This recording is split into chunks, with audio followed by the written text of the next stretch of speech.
Hey guys, welcome to the Free Play Arcade Podcast. We're here today talking about something that's kind of ancillary to the arcade, but it comes up a lot, and for whatever reason we thought it might make a good podcast, so we're going to see.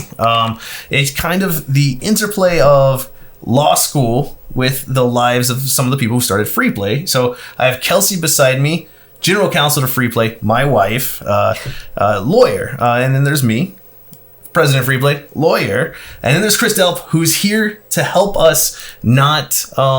I've played Ace Attorney. Right. We're here not to ruin the topic, so I'm hoping that Chris I can be the dumb guy asking questions of the lawyers and their nerdy talk. Well, yeah, if we get too off track or we feel weird, I'm hoping Chris is there to rein us in. I'm just gonna ask the question whenever you guys say a word that I don't understand, right. Especially if it's in Latin. We're gonna go roll back real quick. Well, and so it comes up a lot in the kind of thing, like a lot of people are really intrigued because they find out I'm a lawyer.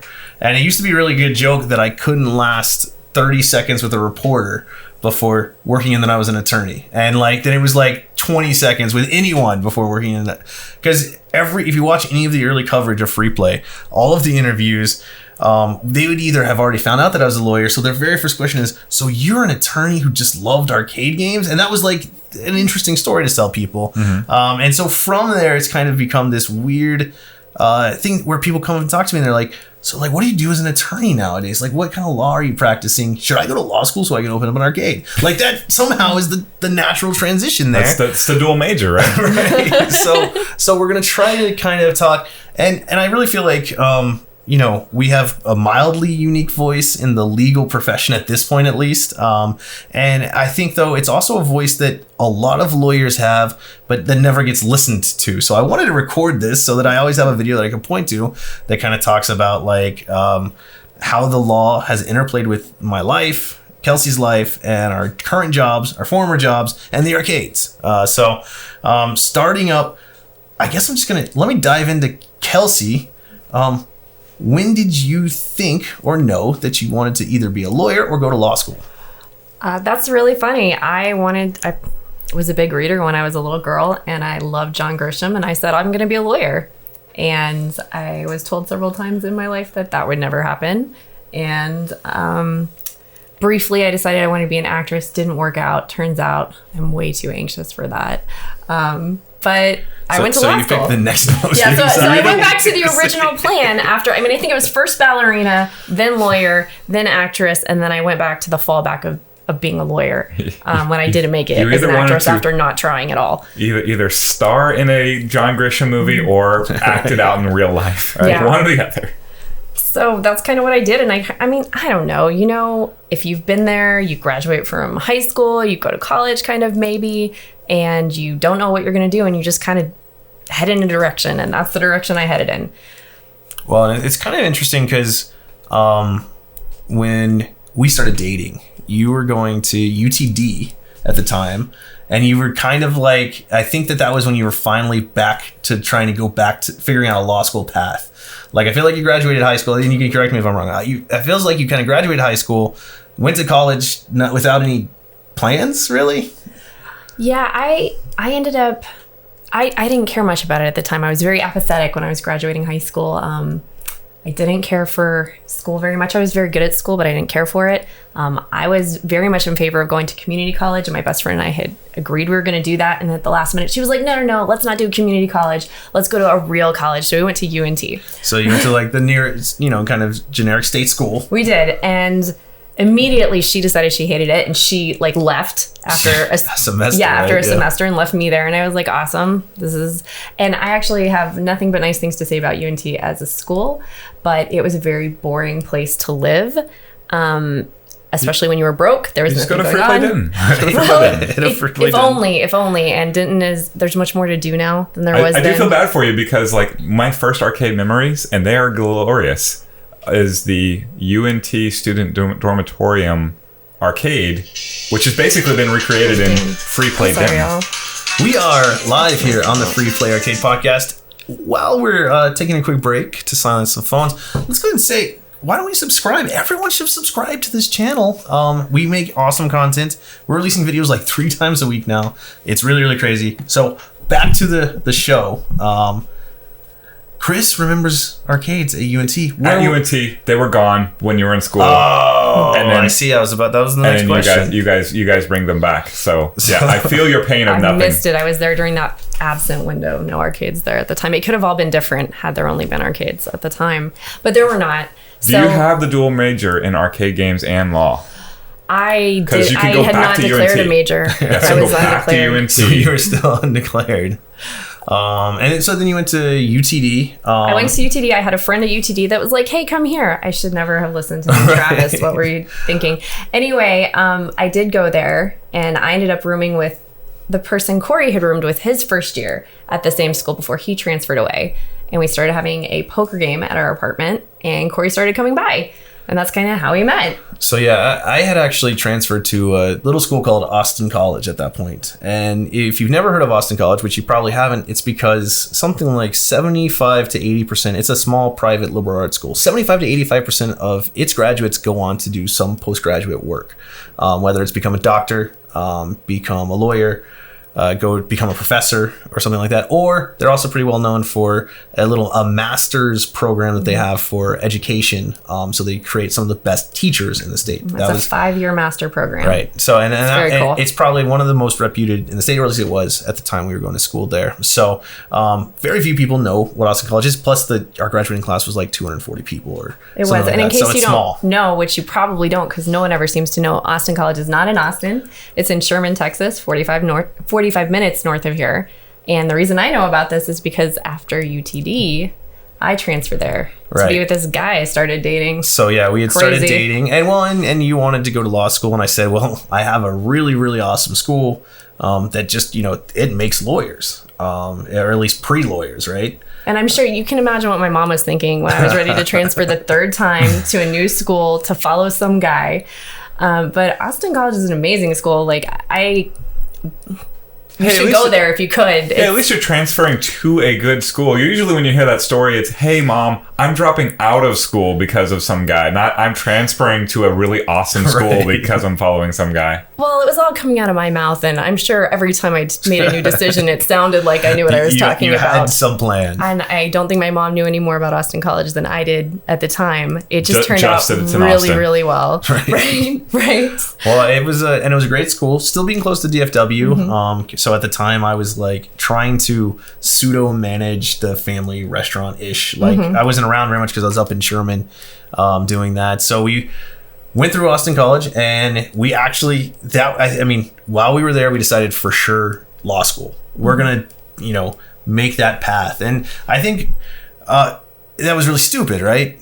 Because we had no idea. We had no idea what being a lawyer really was. No one does, though. No one does. Anyone that is a lawyer at one point was a person just like us that had no idea what they were getting into. So, because we were like members of the pre-law society and stuff, and we'd go here, listen to attorneys speak, and we'd be like, that seems like an important job. They're in a suit. They seem to do stuff. I want to do that someday. And but you look at the glamorous part, the John Grisham novel part, where it's all very sensational, and so that's what you're thinking about. But there's so much more to it than that. All I know about lawyers, outside of my friend sitting to my right, is they have a bad reputation of, like, I don't know, the typical bad stereotypes of lawyers. And what else? Yelling objection at the end of Law and Order, right? I don't understand like how that equates to, and apparently in the 1700s still in Britain they wear powdered wigs, but I don't understand. I know, we missed out on that part, unfortunately. So you take one case in England just to put on the powdered wig. She's not admitted to their bar. Yeah, so she hurts to miss that one. Can't actually do that. So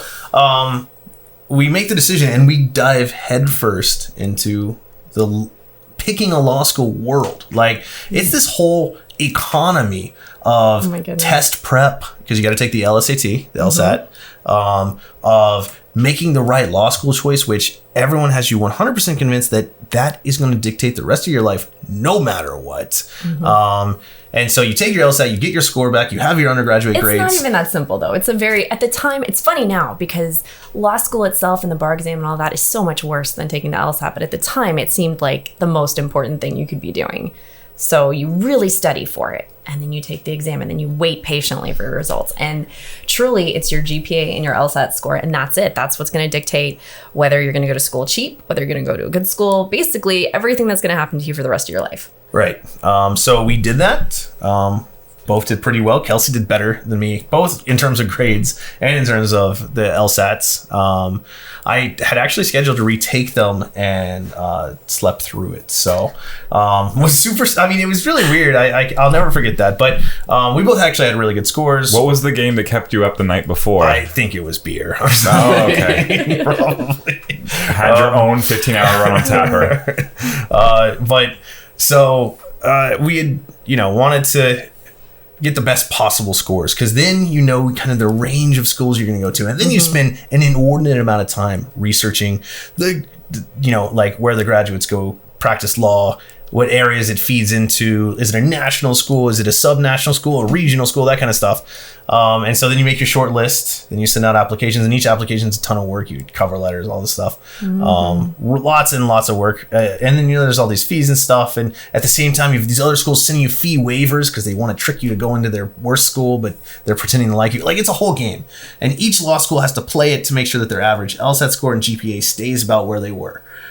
So we applied to a lot of schools. I think living in DFW and kind of having our lives here meant there were two schools we definitely had to apply to, which was UT and SMU, based on our grades and our LSAT score. UT's a historic top 15 to top 25 law school.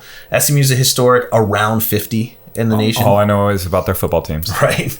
And then there's there's this very famous top 14 schools, which the top 14 law schools, since the rankings began, I believe, and I haven't checked like historical since the last 10 years, have always been the same law schools. And those are considered the national law schools. So you throw some applications of those in our range. I think Kelsie got waitlisted at Chicago, which was a really good school. But a historically unpleasant school. Right. Sorry, Chicago. Yeah, historically great law school. I'm going there this weekend, guys. Right. Let me down easy. You are, yeah.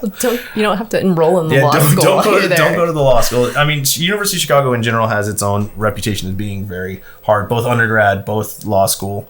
And so, yeah, there's these just rankings that you care about all of a sudden. So we had applied to SMU, to UT, to a few others, and then we threw an application to Tulane Law School in New Orleans, not really knowing what it was, but knowing that it was around the same rankings historically as SMU. They had good job placement and everything. They were well known nationally. So we sent those applications out. And we they're the green wave, right? Yes. Yeah. We got everything back from all of the schools, and then we were faced with kind of a tough decision. Kelsie had not only gotten into UT, but she'd been given a scholarship to UT. This is historically top 15 to top 20 school. And it was plus she would qualify for in-state tuition. Like, it was going to be a really relatively inexpensive law school choice and a great law school. And then again, Kelsie had better scores than me. She was then shortlisted for SMU's biggest possible scholarship. And I hadn't even been accepted yet to SMU. And I was waiting to hear because in my range, I should have received some kind of scholarship from SMU, but they weren't going to make any decisions until they figured out who was going to get these super awards. They only have so many spots. So as people accept or decline, they send out more offers and things like that. And it's a whole complicated process that's really nerve-wracking for anyone that it matters to. I was going to interview for this huge scholarship, and Corey, we didn't even know if he was going to attend there. Right. And that had kind of, I think ultimately we had thought we were going to go to SMU. Yeah, it made the most sense. Because we assumed that Kelsie was going to get a monster scholarship. We assumed that I was going to get a decent scholarship. But they kind of were dragging their feet. And in the meantime, Tulane sends me a huge scholarship. Then Tulane also sends Kelsie, unfortunately, the same scholarship. The same. I thought I got like $5,000 more. You will by the end of it. I remember now. Give us time. There's a story here. I can't even remember. It's been so long. It's ancient history. So we get that in, and I was like, and based on everything that I had received, like, Tulane was immediately like, oh crap, I have to go there. Like, it was such a better offer than any school by far. Right. Like, I mean, I was performing about where I was expecting to perform, except Tulane had, and what the truth was, I had a decent GPA, but a better LSAT score, and I think that they were trying to make sure they captured enough high LSAT scores to bump their range, because the truth is a lot of people can get a close to a 4.0 in college. I mean, I'm not like, I didn't have close to 4.0, I had like a close to 3.5, but percentage-wise, there's a lot of people getting there's 4.0s. far more people getting a close to 4.0 in undergraduate than there are getting 165 plus scores on their LSATs. So I had a good score on my LSAT versus my GPA, so they gave me that nice scholarship. Sent Kelsie the same one, which was kind of insulting based on how she had a better GPA and a better LSAT score and a much better LSAT score. I had been accepted with a scholarship to UT. So, so we were dealing with that difficult decision because we also loved each other. And I definitely remember a conversation where before the Tulane thing came in, because I think we applied last there, I had the UT stuff. Corey wasn't going to go to UT. And he was I was waitlisted, I think, but it didn't look good. It didn't look good. And I mean, they didn't reject him outright or anything. And he was like, you have to go to UT though. And I was like, what? I'm not even considering that. But like, it was the most heartbreaking conversation where he was like, no, you have to do what's good for you. And it was really like hanging over our heads a little bit. I don't think under any circumstances I was going to go to UT. Although who can say? Right. That's a difficult choice. The truth is, if you're like really into the law school game, you would hear what Kelsie's saying right now and be like, you have to go to UT. You would to play the odds. Right decision. To play the odds of getting a big firm job, you have to go to UT. But what I will say ultimately is, and I'm so sorry, but I never liked UT. I didn't really want to go there. They have a huge graduating class of like 600 students or something like that. And while there's plenty of people that have great placement and do great things, there's just as many people that wash out. It's not, I mean, the class is so huge. I didn't want to. Austin College, underrated. Austin, overrated. Maybe so. I have enjoyed my time in Austin, but I have not attended school there. So ultimately, Kelsie doesn't really like her experience with SMU. They're stringing me along for no reason because they're going to have to give me a scholarship. My numbers but they're just kind of like, this is how the game works. We have to figure out the scholarship. Do you want to move away for college? And because SMU's in the area, do you want to move away? We had never really thought we were going to have to move very far away. What we cared most was probably at the time placement in larger law firms in Dallas-Fort Worth, because that's where the money is, and we know UT places the best, SMU places second best, and I mean, not as well as, for example, like a Harvard, but we weren't really on that level. But SMU places second best to UT in terms of raw numbers, and then there were a lot of other players like Tulane that were up there. And so Tulane had sent me this thing. Oh, sorry. And we had to start kind of. Well, I guess let's go ahead. Kelsie wasn't really happy with SMU. She wasn't having a great experience. I did the interview for their Uber scholarship plus stipend, and it put an incredibly bad taste in my mouth. And we're in Dallas, and tons of people have gone to SMU and go there for different things. But I can't even remember what he said, but the dean came and spoke to us. And there was something, I mean, first of all, from beginning to end, and I'm sure he's no longer the dean. Right. I feel safe saying that, and I don't know what his name was or anything like that. I loathed this man. Right. He was disgusting to me. And the words coming out of his mouth were so patronizing and feeling like he was better than other people that I was like, ew. And I actually, I was supposed to go to a dinner as part of the interview and like have dinner with all these people. And I just didn't go. And I was like, I think that's probably it. I feel so icky about this whole thing that even if the law school is wonderful, I just a hard will never feel good about that decision. Easier. Yeah, well, but it upset kind of our whole kind of, that's probably what will happen plan. Mm-hmm. So then comes Tulane. So yeah, we decide to go visit. I'm kind of like, this is it was the obvious choice for me at this time, which was really hard because Kelsie had received what wasn't an equivalent scholarship package, or at least one that she should have received. So we visit New Orleans, and it was pretty awesome. Like, it was just kind of like, this city is totally different than anything we're used to. Like, we went to undergrad in a small Texas town. We grew up in DFW, Dallas-Fort Worth, a kind of just urban sprawl kind of thing. And New Orleans is obviously not that at all. Everything was just kind of different in New Orleans, and I felt just kind of better about that city. And it wasn't like this instant thing that clicked, because we also, I remember arriving in New Orleans, taking a bad turn, ending up in a pretty rundown area. And this was past Katrina, but they were still recovering.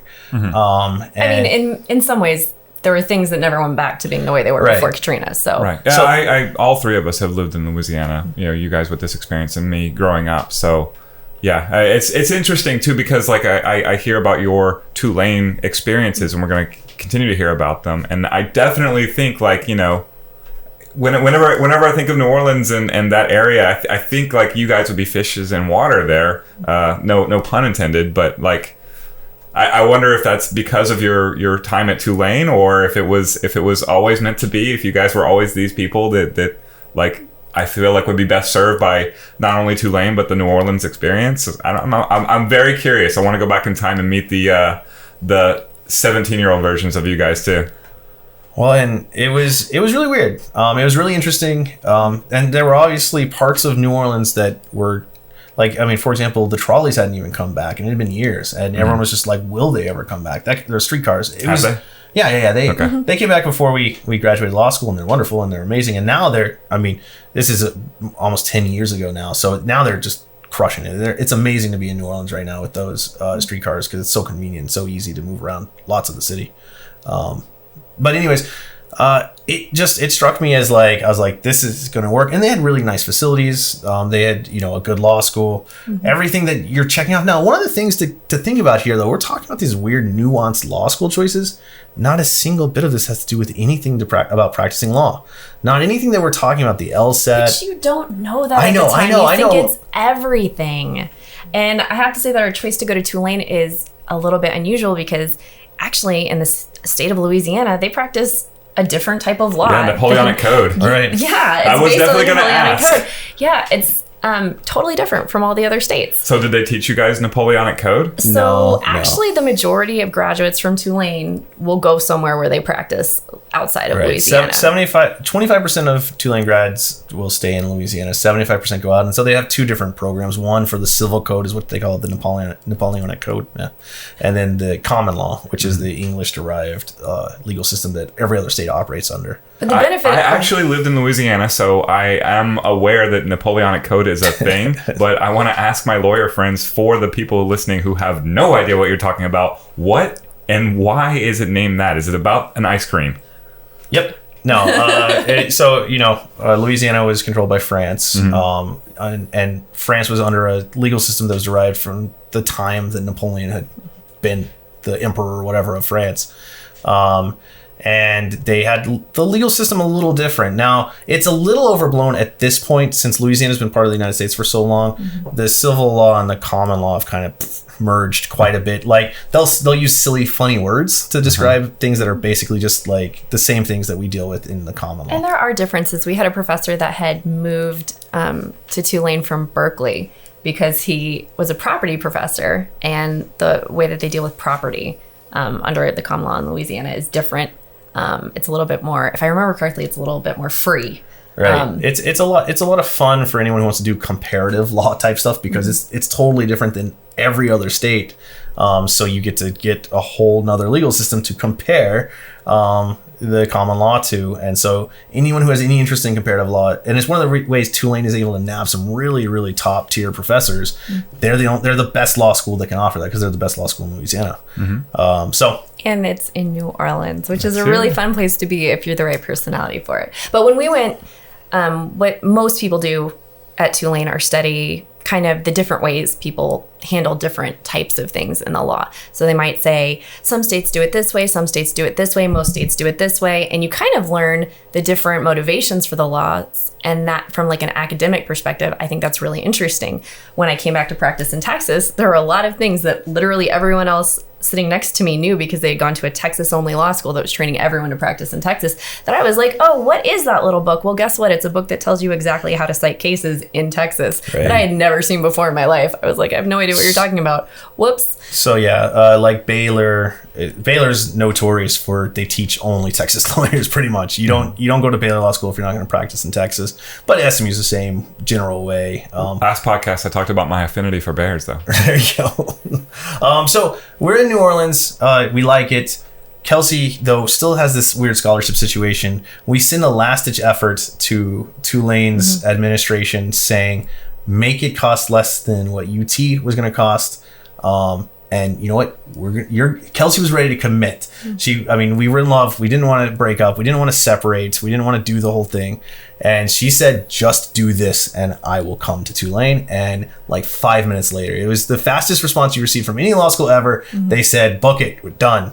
They gave her the remaining stuff and went to law school in New Orleans. And again, the reason we're kind of doing this podcast is so that people understand where we're going. Like, I just going to take a quick moment to say we're going to start talking about a brief journey through law school. We're going to talk about practicing and then kind of how it segued into this arcade career. But importantly, at this point, we've now made a choice to go to law school, and I'm going to say this a lot. We didn't know if we were going to be successful in law at all. We had no idea. So, but we thought we were. Right. Everyone in our shoes, everyone in that position seems to just know that they're going to get out there in the world, and not only are they going to destroy it, they're going to do it better and easier than everyone else that's come before them, because people who've gone through it and been lawyers will tell you the truth about what it's like, and it just like, you don't hear it. You don't want to hear that, because every lawyer will be like, being a lawyer's hard. Like that's like the very first thing. Like even a lawyer who's been really successful for dozens of years will say, wow, this is a hard career. And there are very few paths in the legal system, even if you get past that you're actually going to get past the hard work. It's almost always just going to be hard. No matter how high you go, it's going to be hard work and every on day. Different levels too, because you hear that and you're like, well, that's no big deal. I can work hard. I will work hard. I'll work harder than everyone else. So no problem. Or people will be like, I don't know. A lot of people aren't happy pursuing this course. And you're like, they just can't hack it. Well, I'll be fine. And a lot of I'll be one of the ones that can. Right. Well, and that's the problem. Like, so we're talking about pretty good law schools. Like, I mean, Tulane is historically one of the top 50 in the country. So there's, 50 states. You can consider it like, one of the best in one of the states. And then we were talking about UT, SMU. SMU's ranked. SMU and Tulane have been ranked the same forever, give or take a ranking. And we're talking about pretty good law schools, actually. There are more than 200 law schools in the country. And the further down you go on the list, so it goes from Tulane, you'd have 40% of the students on a good year get the jobs that everyone wants. Whereas at UT, they'd have 65 or 67% of the students. And SMU's probably around the same as Tulane. But then you've got these law schools that are ranked in like the 200s, where they'd be able to say 4 or 5% of our class got the jobs that everyone actually wants, or they think they want. No one even knows that they want that job yet. But so they tell that, and every single person going to these schools thinks they're going to be in that 5%. Exactly. Every single person that hears that is like, I'm in that 5%. So it's pretty universal too. Every basketball player knows they're going to make the NBA. Right. Every gamer knows that they're the best player in the country. Just ask them. Well, and the great thing is, even at those lower ranked law schools, generally everyone going there is smart. Like, no one understands that self-selecting now. It's not exactly filled with dumb people. These are still really intelligent people. Which means it's not just breezing into the top 5% of anything. Most of the people sitting next to you are very much like you. Mm-hmm. Some of them have more skills than you in some ways. Some of them might seem silly, but most everyone has something to bring to the table. It is challenging, and the competition is fierce because everyone feels like it's going to dictate their entire life. Well, and you heard about 40% of the class is going to get the jobs that 100% want, in theory. 100% think they want. So no matter what, y'all are in a death struggle with each other. So let's go. We'll talk about law school. We moved to New Orleans. That was the best part of law school. New Orleans is an amazing city, and it is not for everyone. I talked to people that live there that were not into it, but I love it. Everyone is so casual. Everyone is so friendly. I think somebody was visiting, And we were walking down the street, and somebody on the side of the street like pulled me over to talk, and my friend was like, oh my goodness, what did they want? And they just wanted to chat. Right. That's what people do. They walk over, they tip their hat, like you have a pleasant conversation. You might just be hanging out at your house, and all of a sudden a marching band goes down your street and there's a parade. Who knows what's happening? And you just kind of go with it. And if you have a good attitude, I mean, there are days when the rain pours and it flash floods. My car flooded halfway up one day while I was in class and had receded by the time I came out. My speakers were toast. That's just a place it is. New Orleans is a weird, fun place. The food is amazing. Food is absolutely awesome. You can't beat it. I mean, maybe people say Paris, but I don't know. Well, New Orleans is my favorite. What's really great is in New Orleans, if you go to a restaurant that is not super well reputed, but the food is still really good. Yes. Like here, you go to a restaurant that's not really reputed, and you suffer through your meal, and it's like a constant experience here where you suffer through the meal. And there was a series called Treme that came out that I actually never watched all of it, but there's this scene where one of the characters goes up to Baton Rouge, and his kids are showing him the Olive Garden, and his kids love it, of course. And he's like, "This food sucks." Like what? And they're like, "Yeah, it all tastes the same." And here's the garlic. Blah, blah, blah. And but you can tell, you actually can see that happening in New Orleans because there aren't things like normally. I mean, there aren't a ton of chains or anything. It's a lot of people trying their dream and putting a ton of love into it. And yeah, you don't know when you walk through the door of a New Orleans restaurant. Like, I mean, you can assume it's going to be pretty good because they're in business, but like. The aesthetic of it has nothing to do with how awesome the food is about to be. Well, and it's probably going to be good. Like it's probably going to be good, or like the end of 2001: A Space Odyssey, good, where you just.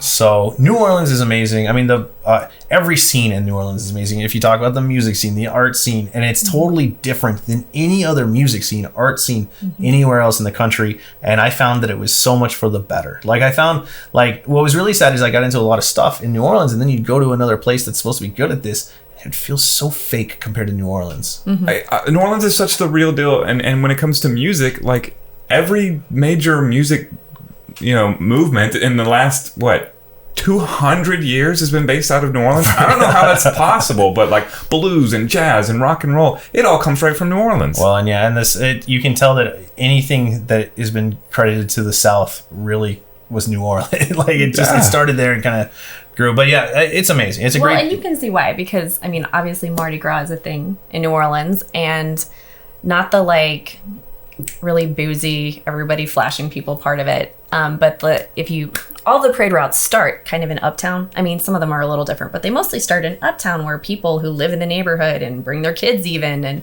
they'll go see the parades, and it goes all the way down to Bourbon Street, which is like a cesspool of puke and piss and like whatever. Right. So it's disgusting. Well, yeah, it's kind of funny because Uptown, people hear Mardi Gras, and unfortunately, like Girls Gone Wild has kind of shaped an image there, which is funny because even if you go to the cesspool area of Mardi Gras, it's not like that. Very few people are flashing anyone. Right? Very few people. But with Kelsie, it's kind of funny because she said even bring their kids. If you said that to someone in New Orleans, they'd be like, really insulted. Of course they're bringing their kids. They have these rigs that they make. Everyone that lives there have these like ladder rigs that they put up, that they put their kids in so they can see their parades. And they line the parade route for just a really long way. Well, it's the equivalent of going to like the greatest tailgating experience of your life, but with people you actually want to be around. Well, and not only that, I mean...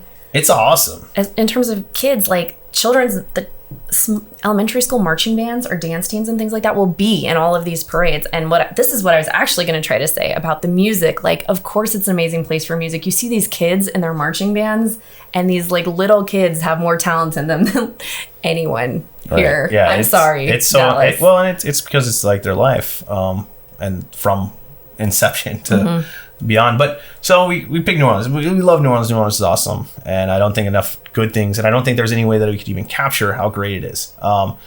Especially if you're doing something like law school, it's a lot more complicated if you're trying to earn a living there and actually like have a family. That's where it gets a lot more messy. Fortunately, that wasn't our New Orleans experience. We did not matter to us. But it was a great contrast to law school, because law school is very stressful and it's very pretentious. No, let's just straight up, law school sucks. In every way possible, law school was boring. The material is very rarely interesting. The professors they're trying very hard. Some of them are going to be good. Some of them are going to be bad. It's just like any other school. But with a lot more, kind of pretension in the air. I'm going to disagree a little bit. I mean, across the board, law school is kind of pretentious because it's all about being the best, showing that you're the best among a bunch of people that are really great at things.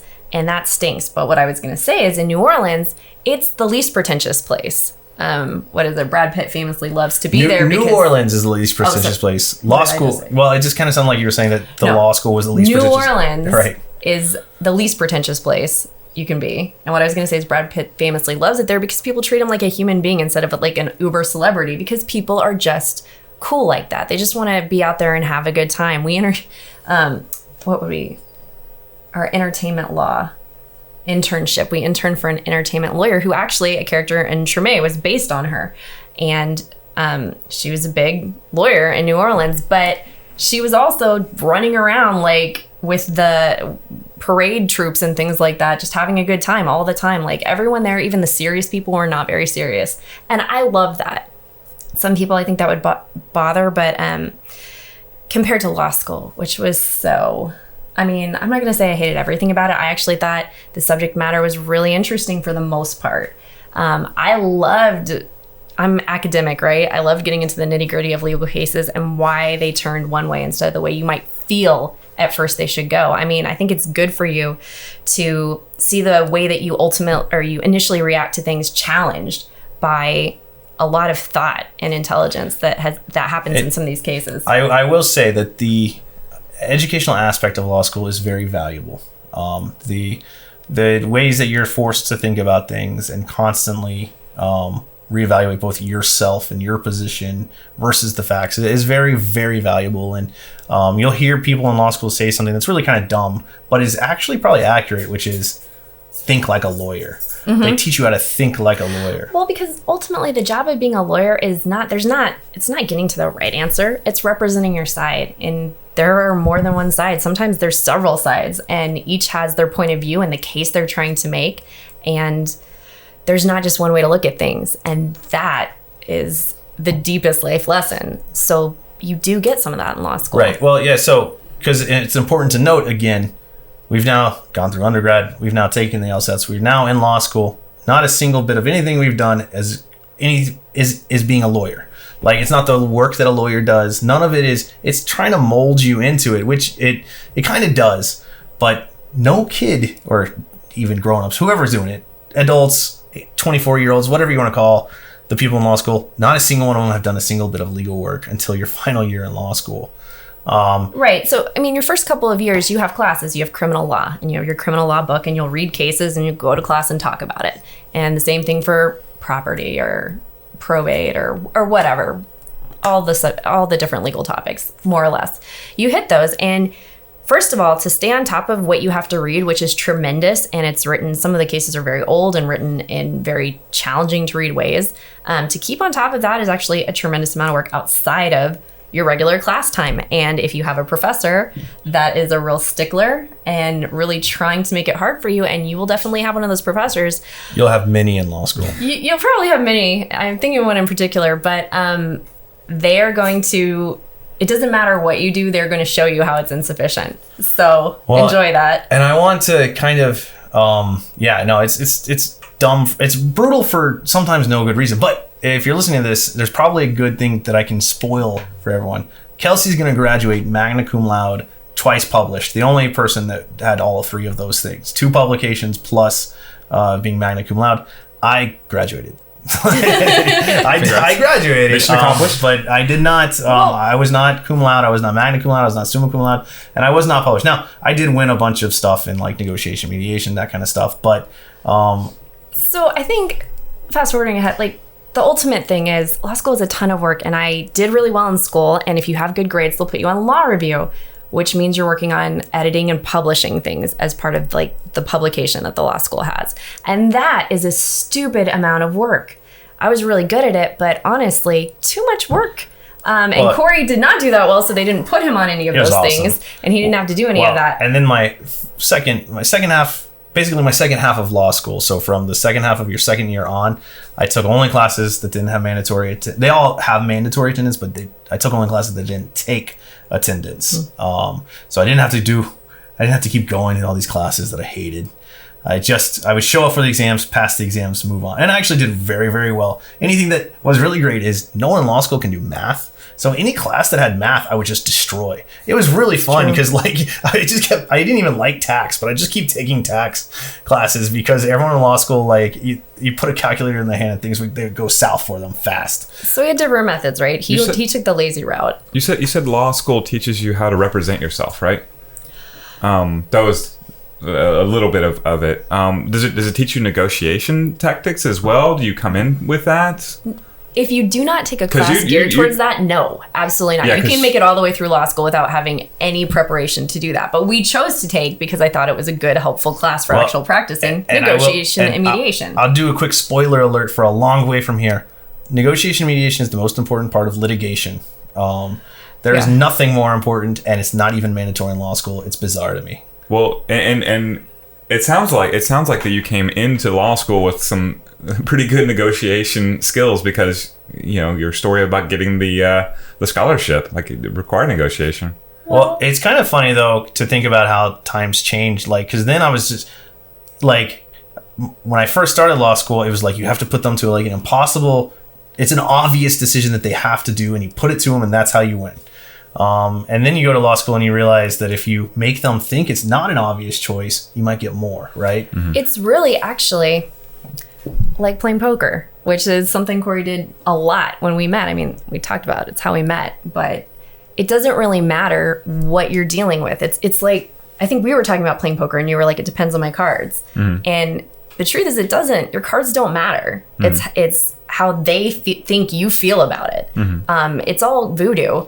And how you posture. And Corey is naturally amazing at that. And so for all of his sloth in law school versus all of there's a lot of people who've bragged about being lazy in law school, and I try not to because, I might be a lawyer again one day. I was very good at passing law school and did relatively moderately well, while also doing the least amount of work possible. Truly, he did. And that was very stressful for me because I was working really hard. And I went the other way. But the truth is, Corey's a better natural lawyer. I mean, we each have our skills, our strengths and weaknesses. I'm a really great writer, which means legal writing too. I'm really great at looking at the nuances of things. Corey is an amazing litigator, naturally.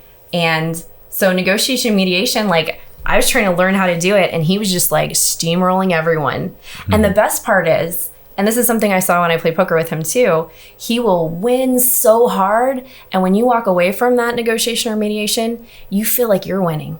You feel like you're winning, and you don't realize he's won. Mm-hmm. And that is truly the key to being, they say that in poker, you don't let fish in poker know that they're fish. That's not how you win all their money. Right. You make him feel good about it. And he's a natural. You had to do peer reviews at the end of negotiation and mediation. And anyone that peer reviewed him before they got his results gave him good reviews. Anyone who saw how hard he had owned them, because he was getting the best negotiation. Right. So you compare your results. Everyone gets assigned a task to negotiate, and then everyone's results are posted. And so the peer reviews, if I got peer reviewed before they posted the results, the other side would rate me really high as a good person, a great negotiator. But if they did it after the results, they'd be like, this dude's a jerk. I cannot believe he looked me right in the face and was being very nice to me while taking all of my money. There was a time that our professor really called out, I guess, the guy he'd gone against, because he just could not believe anyone would agree to something so improper on his side. And at the time, he really felt like he was doing something good for his client and agreeing to what he was agreeing to, and he wasn't. That's kind of the weird things about law school. So, but what I want to talk about really quick is law school sucks, number one.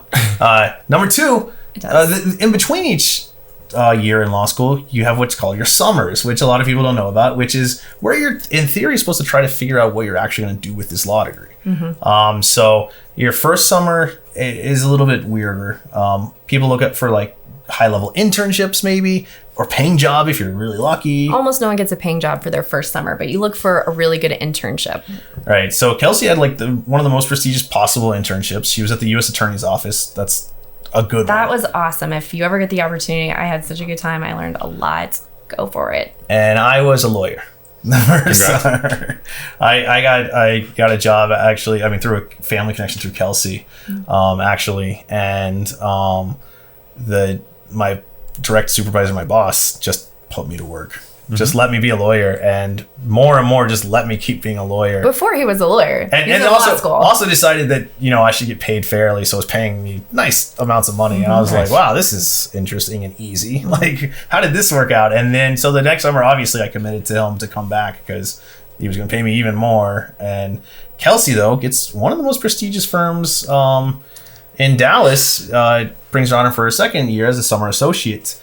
And one of the kind of interesting things that no one ever tells you about when you're in law school is the economy matters a lot as to how many lawyers are actually going to get hired, or whether or not firms are going to implode and go away and stuff like that. And you never learn about the business of law, really. They might offer like a throwaway class that's like how to run a law firm, but no one thinks that they're ever going to run their own law firm. They think they're going to go work for a law firm that has 300 or 1,000 or 2,000 attorneys. Because that's where the big money is. And that's where the big law. That's where the big starting salaries are. So no one even cares about like learning how all that big law money is working. How are they making money? No one knows. They just know that they are going to get, $160,000 their first year out of law school, and that's all that matters. Yeah, that's my assumption as a little kid is like, I want to be a lawyer when I grow up because they are all big and rich and powerful and apparently mean, and I'll just not be mean. So Kelsie gets one of the most prestigious law firms as a summer associate, but they would never admit this publicly. The economy was not doing exactly great. This was 2009, so this was just coming out of the Great Recession, and they had taken on too many summer associates. And one of the worst things that can happen, not just everyone right around the country, really, right? Yeah. So, and they had overcommitted for their summer associates and could not possibly hire, but a sliver of who they had actually brought in. So Kelsie gets no offered, which is a debilitating. I mean, I cried about it for I don't know how many days. Because, I mean, I don't know if you've listened, but I was really successful. First failure, and it was like on my face. Because that was when you get no offered. Now what are you going to do? Well, that was supposed to be your job. I'm sure you've learned this, but I encounter this every day in all my tournaments, and everything is loss is inevitable. It's what you grow from. It's where you actually learn who you are, and it's part of the natural process of all these competitions. And you're talking about law school competitions, but all of them, and you grow from there, and you become a better person. I agree, but I have the benefit of hindsight now. And at the time, I was like, what am I going to do? I'm also talking to our audience. Like when it comes to entering of arcade game tournaments or law school or anything else, don't fear loss. Like losing does not mean we're going to stomp out your life. Well, it feels like it, but that is not the case. It means you have something to grow from. And in retrospect, it was really a good thing. Well, so the downside to these big firm jobs is you have to work, 10, 12-hour days, forever. And you have to live and breathe the law firm, what's really funny is I just say that out loud, and I know that there's going to be pre-law students hear that, and they say, that sounds so good. I want to do that, but it sucks. And so Kelsie... Yeah, that's what constant victory looks like. Right. I know Kelsie well enough to know she would have hated her job so much. It wouldn't have lasted. And we actually had friends who graduated with us or that we knew who went in, and like 2 or 3 weeks later, they just quit these jobs. They had worked 7 years to get. They just quit because it turns out it's just as horrible as everyone says. Some people get in there and they thrive.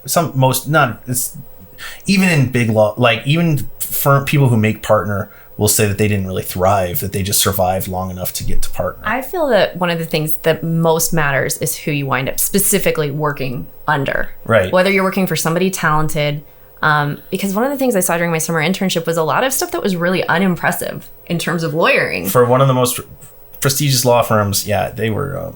And it was really off-putting because as a summer associate where you just want everyone to like you and give you a job, it's kind of hard to know what to do with that. I distinctly recall they took one of the lawyers' cases at the firm and wanted us to do arguments on a specific component of the case.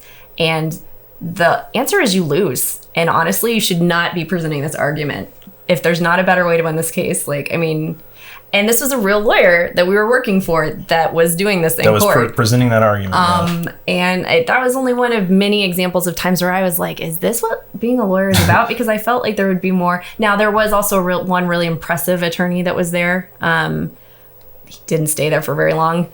He liked me a lot. He and Corey made best friends. I wasn't working for them at all. I was just Kelsey's so they tag do these along. mixer things where the attorneys come out and you come out, and basically it's part of what they call the bait and switch, where they're like, no, it's so fun, this is all fun, we're not all working too much and stuff like that, it's not totally miserable, we're not breaking down over the fact that we never see our kids, things like that, that's not happening, please don't see that, please nobody pay attention to this weird lecherous attorney that is like, I mean, this really bothered me, nobody did anything about this, but there was an attorney that was like bold-faced, disgustingly hitting on me with his pregnant wife right there. And I never saw once somebody go over to him and be like, hey, man, kind of inappropriate. Like, knock it off. So all that stuff was happening. And in, like, with the clarity of hindsight, I can look back on that and be like, really happy I didn't work there. But at the time, tears, like, what am I going to do? I don't know what's going to happen to my life now. Well, and I got a job offer and it was great. I actually ended up... I couldn't believe it. I was like, what? You have a job and I have no job? Well, how did this happen? And it actually probably ended up... It was actually one of those dream scenarios where I was making below Bigelow money, but still good money. And in the best possible experiences you can ever imagine. With a great ability to potentially, build my own book of business. Like, stuff that kids in law school never consider, but it was actually... If everyone could have this job out of law school, they should probably take it because it was so awesome. So, Corey, I mean, really, it was total luck to have wound up in that situation, but it was an amazing job because basically he worked for a lawyer who let him be a lawyer. Yeah. He was doing, sometimes partner level work as a first year associate. I did jury selection in front of the Dallas Morning News 5 days after I received my license. On a big major case that we won $500,000 on. Nice. And what I will say is, I don't think this lawyer would have let anyone do that, but Corey's amazing. He did a really good job. He had been working there 2 summers, and he had done a great job. His briefing, insane. He earned it, but most of the time earning it is not enough in the legal profession. So really, really got lucky. So yeah. And then Kelsie then had to spend her third year in law school sending out hundreds of resumes, applications for various different things, and then having to attend a ton of interviews that all suck. Attending interviews as a lawyer sucks so much because they can't just get to the point.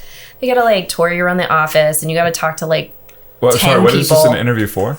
Or the job. You're taking a job interview for a law firm. Yeah. She got no offer, which means she didn't receive an offer at the end of her second summer. She's applying and then getting interviews. Yeah. So now she has to scramble for a slot that probably doesn't exist anywhere because they've all done their summer hiring. They did most people hire from their summer class anyway. Right. And things are. And they dismissed people just like my firm no offered people. And I mean, your firm no offered 8 of the 10 technically. It's terrible because I wish that they had gotten jobs, but I felt better based on who also was no offered because they were exceptional people also. Right. Well, yeah. Just very, very intelligent people. And the real thing is, so we've been going to law school with very intelligent people. Many of who, and this doesn't apply to Kelsie, but many of who will never make a good attorney. And by the third year, I knew that about a lot of them. And there are different kinds of attorneys. It's true. But if you're not good at certain things, regardless of what kind you go into or try to pursue, you're not going to succeed. But as you can imagine, after spending 7 years getting your law degree and everything, then you have to really try to be a lawyer. No, it'd feel really, really bad to just immediately give up. So that they're then going to have to do years of work that they might not be good at, they might hate. And so think about this, though. A firm has not hired you, so you don't have a job. So you keep applying and you attend interviews and things like that, which I did. And spoiler alert, I never got a job. Right. Kelsie was interviewing some of the most prestigious law firms ever, but there were not really that many jobs around. I mean, she was magna cum laude, double published. She was clearly going to get a lot of interviews, and she got a ton of interviews. But it was a big waste of time because even in the interviews, it seemed like, y'all are never really going to hire me. What are we even doing here? We're wasting our time. And that's the other thing. Law firms had to go through a lot of hiring pretend stuff just so that they could save face and be like, we interviewed 200. They'll tell people we interviewed 200 kids this year and we picked the best, and turns out they picked 2 because they don't have the money. Because there's no money for them. So We get through law school finally. We graduate. Yeah. That was great. Kelsie she was going to have to start her own firm, which is kind of what happens. What happens. Like, Right. when you don't get a job for somebody else, your only option is to either quit being a lawyer or hang a shingle. And I distinctly recalled feeling a little sorry for a guy that lectured once about him having to go out and hang a shingle. And then I was like, There you were. oh, this is what I get for my pity. Like, So Kelsie has to, we have to pass the bar, which is another miserable experience. could we have forgotten about that? I never want to relive it again. The bar is completely miserable. We graduated from law school and we were in New Orleans, so it was amazing. So we took 2 weeks to get out of New Orleans because we had to just enjoy it a little bit. And oh my goodness, it was so worth it. But now we're 2 weeks behind studying for the bar.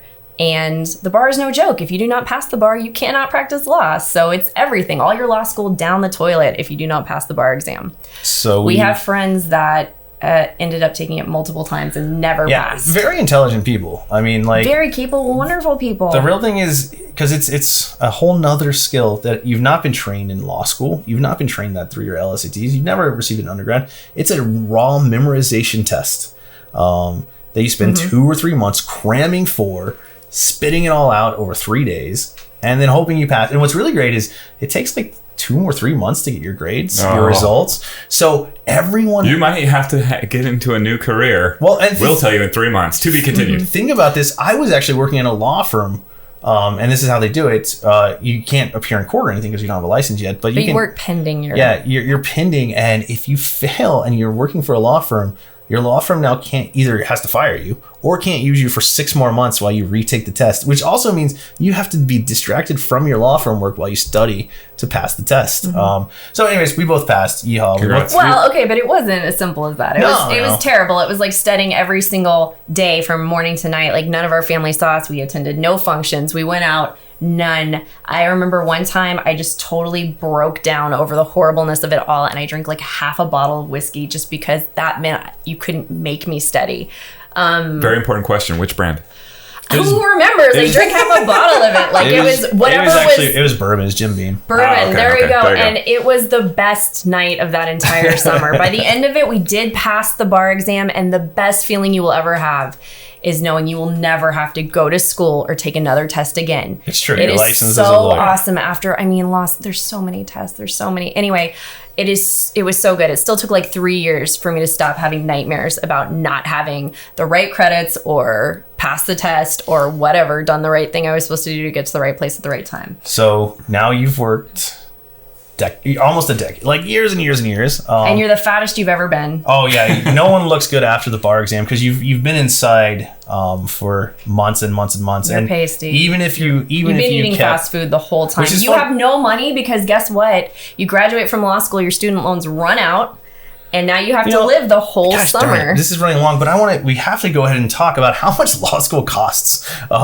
So right now, the average cost of attendance for a top 50 law school is $280,000.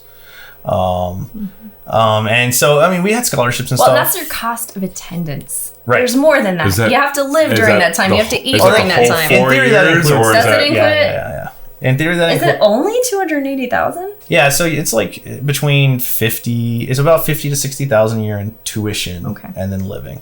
And then, of course, you do have to still survive somehow after you graduate through the summer on the bar. And some law firms will give you little stipends. And I had a little bit of money that I got from my law firm for something. I can't remember, but it was... Bar prep, maybe? Yeah. Because it costs like $1,000 to get the materials you need to study for the bar. It was all gone. We were living on credit cards. Corey had long since maxed his. We had moved over to mine. And we were just running them up. And the truth is, it was the first time in my life that I'd come into that kind of position because I had always had good outs and stuff, but there's no outs. You can't go work while you're studying for the bar. You can't do anything. And Corey did a great job of hustling while we were in law school. He always had something going on the side. We had season Hornets tickets, which was amazing because we went to a lot of great basketball games. Made a lot of money selling Hornets tickets. And then made money reselling the tickets. So I was trying to do everything I could to minimize it. I still graduated with 6 figures in debt despite a big scholarship.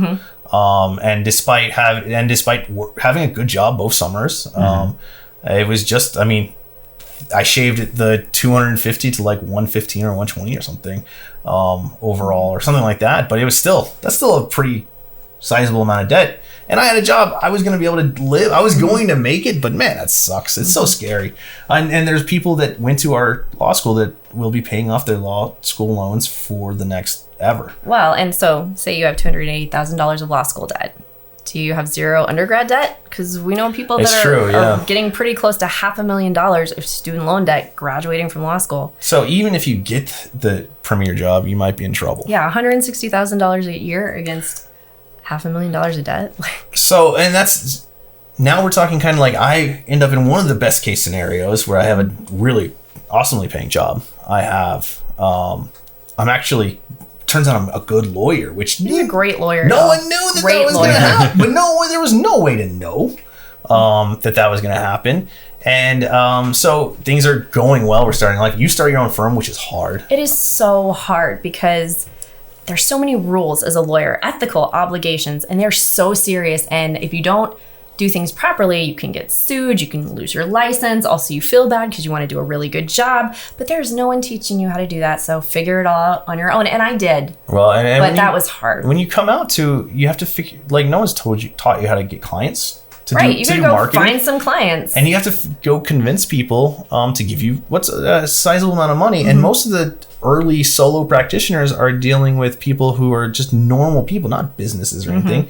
So you're having to convince someone who is, not necessarily wealthy to give you like $5,000 or $1,000 or $10,000 or whatever you expect it to cost. And you have to somehow convince them. Plus, you have to say, also, I've never done this before. Like, I'm a brand new attorney. Now, that was like the biggest benefit, right, for me having my law firm. If I was in trouble, I would be like, here's an old guy. And people love that. People are like, wow, an old dude. I bet he's been practicing forever. And he actually, my direct supervisor had been practicing forever. But gray hair, that's all it took. I mean, he could have been a brand new attorney. But if you walk in someone that has gray hair and a suit, people are going to give them money. I understand the powdered wigs. It's a lot easier. There you go. So Kelsie had to start from scratch, and it was slow. It was hard. It was slow. It was hard. Oh my goodness. I mean, and never want to go back there again, y'all. Fortunately, though, I had. Well, and we actually got to the point that was not great, but I was able to actually send occasional cases Kelsey's way. We got married at this point, it's not. I'm not destitute. We're married. It's all right. Well, and it's gonna not let me starve. Well, we start. Living a tight life and working it out. But and then of course I started buying arcade games. Down the road, but that's another story that we've already told many times. I know. Here's the thing. Isn't this kind of the point of this? So people come to us all the time now and they're like, I think I'm going to go to law school. What should I do? Or give me some advice on this thing about going to law school or whatever. And it happens all the time. This is a conversation I've had so many times I could have it in my sleep. Should I go to law school? And the answer is that it doesn't matter what I say to you because I have said everything. Right. And everyone has always just gone and done what they were going to do anyway. So, but that doesn't mean I can't tell you. We can't tell you what we would tell anyone. So let's just assume they're going to make the bad choice. What advice do you have if they're going to go to law school? Well, debt, and this is true law school or otherwise, debt is restrictive. If you want to be free to make the choices that are going to make you happy in life, have as little debt as possible. Law school will destroy you if you go to it and pay full price. I was really fortunate. My grandparents had set aside some money for me, and I had great scholarships because I did really well in school, and I graduated with zero debt. And that is why it wasn't such a bad thing to hang a shingle. I didn't have to service a huge amount of student debt. I was very lucky. I can't even imagine what it would be like if you had hundreds of thousands of dollars over your head and no job and having to start from scratch. Imagine it, because it happens right all the time. We had many friends that were in that position, people who are moving back in with their parents, people who are, basically you take any case you can if you're trying to be a lawyer, and some people just give up entirely and go back to the family business or whatever. And some people are happier for it, but if you don't have that debt, you can make that decision. You can say, I don't want to be a lawyer anymore. You know what? It really doesn't make me happy. I tried and it's not going to work out, and I'd rather, raise bees. Doesn't matter because you don't have the debt. You can do that. Right. Yeah. So that's the thing. And there's no turning back, really. The other thing is, if you get the big job, it's going to take a lot of that income to service the debt. You're going to feel very good and important for a little bit. Mm-hmm. But if you decide, like 90+% of the people who go into big law firms do, that it's not for you, you're going to have to figure out some way to service that debt still. So even if you made, 6 figures coming out of law school, which there are people that do that, plenty of people, you then are kind of stuck there in misery for a while you try to get your debt paid off. And I knew plenty of people who went to law school, went to top law schools. I'm talking Harvard graduates, Yale graduates, went to law school, then took jobs in Dallas to make $160,000 their first year with the goal of, after working for 5 years, living with their parents to pay off all their debt and then go actually do what they wanted. But it was going to take 4 or 5 years. So 12 years after graduating from high school and setting out on this course. Well, and these are square zero. These are I'm legit a lawyer. Some of the best people, most intelligent people that have ever gone into law that I've ever met. And that was their plan. But yeah, we have plenty of people who got those jobs who quit very soon. They're hard. Being a lawyer, and even if you don't quit, you could. They could push you out. Right. Sure. You have to do billable hours, baby. Well, being you gotta a lawyer get money for your time. That I was still really hard. I worked 10, 12 hours most days. I was still putting in all of the hours. I was still having to have billables. I still had to hit my targets. And then by the end of it, after 4 or so years, I was to the point where I had to get to client generation. So I had to, and how I was able to do it was take all the phone calls from all of the crazy people who call lawyers, because a lot of people just open a phone book and be like, I'm calling a lawyer. And we normally just would dismiss those calls. I started just letting them come in and sifting through to find those nuggets of gold. And it was so hard, but that's what I had to do. And that's kind of how I started going. And Kelsie and I eventually decided to start our own law firm. It made sense in the situation we were in, and started building that out. And then I've told that story before we started getting law. So what everyone always asks though, are we still lawyers? Do we still use our law degree? Kelsie, do you still use your law degree? I do. I use my law degree for Free Play, where I now you're work. General counsel. You're I'm general counsel. You're the lawyer for Free Play right now. Yes. You're the corporate lawyer. So you couldn't be that if you weren't a lawyer. And my job is like an amalgamation of all sorts of things, truly. But, I review leases, contracts, I draft documents, HR type stuff, all of that stuff, legal background is really, really useful for. Well, you fight with people too. I do. We make legal arguments against people and explain situations. And the nice thing is we have 2 attorneys. So there's always another attorney to pass the legal work onto. And I probably have one of the weirdest legal jobs that can exist at this point, right? Because I'm simultaneously like a 1980s arcade tech. Slash, which is his favorite part. The teching is his favorite part. Slash one of the biggest buyers of retro arcades in the country, with a whole logistical thing that I have to do. And at the same time, I have to make sure that my company is surviving from both. But my law degree comes into play all the time with that. Legal compliance is super important, and I see when everyone else is screwing up and we're not. Yeah. So if anyone's listening to like the contents, and you said you couldn't just make them dissuade them or talk them into it either way. If you actually listened to and heard the last hour of this, you probably are not going to law school. I want to say, if they're thinking about it, they're going to do it anyway. They weren't even listening. Right. Exactly. But I will say, working, like I started this with my bad expectations of lawyers, and I don't take that prejudice into my relationships anyway, so I wasn't going to take that into mine with you, but my experience working for lawyers is fantastic. I love it. I appreciate your experience so much. That you're general counsel, you guys make my life so much easier and enable me to work like a madman, because I don't have to worry about the nonsense that you guys all put up with. I could not be more thankful for it. And if you want to open an arcade, I suggest you be a team of lawyers to open up an arcade. Otherwise, this one's going to wreck you, because you guys enable us to be the best arcade that is possible with your background and what you bring to it, both of you. Well, it certainly, given where we are right now, it comes in handy, right? Because we're no longer like a local Richardson arcade, right? We're expanding, we're growing.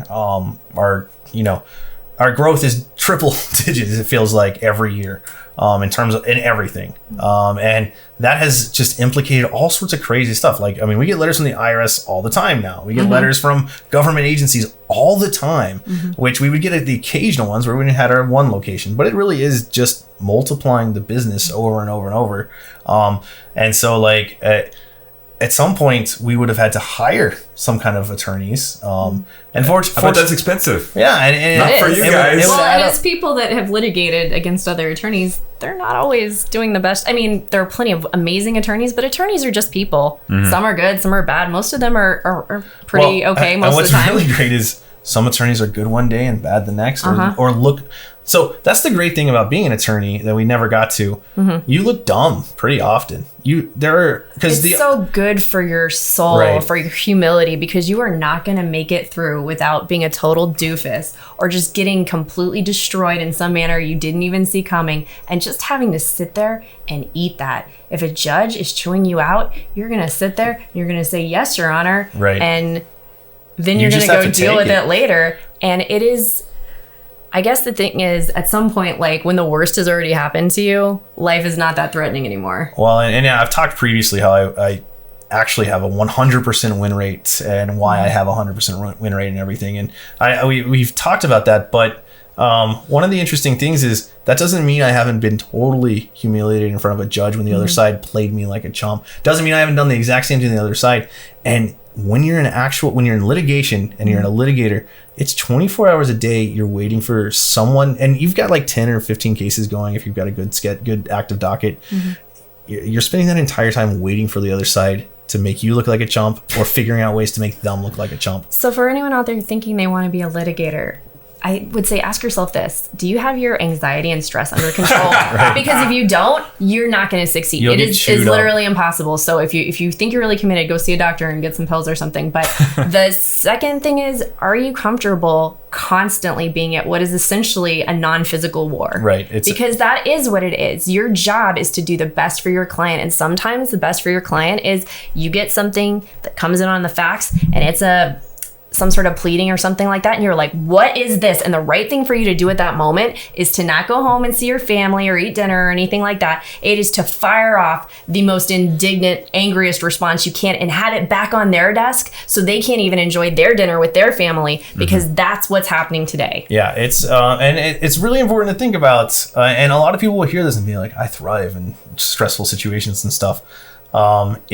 Just imagine having me spending my entire life making your life hell for my client, and that's if you get the work you really want. Like, that's if you That's make the exciting work, y'all. If you make it, you get to just have someone or a team of attorneys that are incredibly intelligent on the other side, and you have to figure out how to be smarter than them, how to play them, and how to win for your client. And I mean, it was really great because I got to spend a lot of my career suing banks instead of representing the banks. We've represented banks too, but most of the time I got to sue them. That was a lot more fun. And banks, of course, have really good attorneys, so it's always really great because when you sue someone that you didn't really know who you were suing, you never knew what kind of quality you were going to get. But when you sue a bank, they're about to send a fleet of good attorneys at you, and you put on the armor and you get ready for war. If only their compliance attorneys were better. That's there would be less litigation. The litigating attorneys for banks are good. The people who draft their documents are clearly crap, because that's how I kept beating them so badly.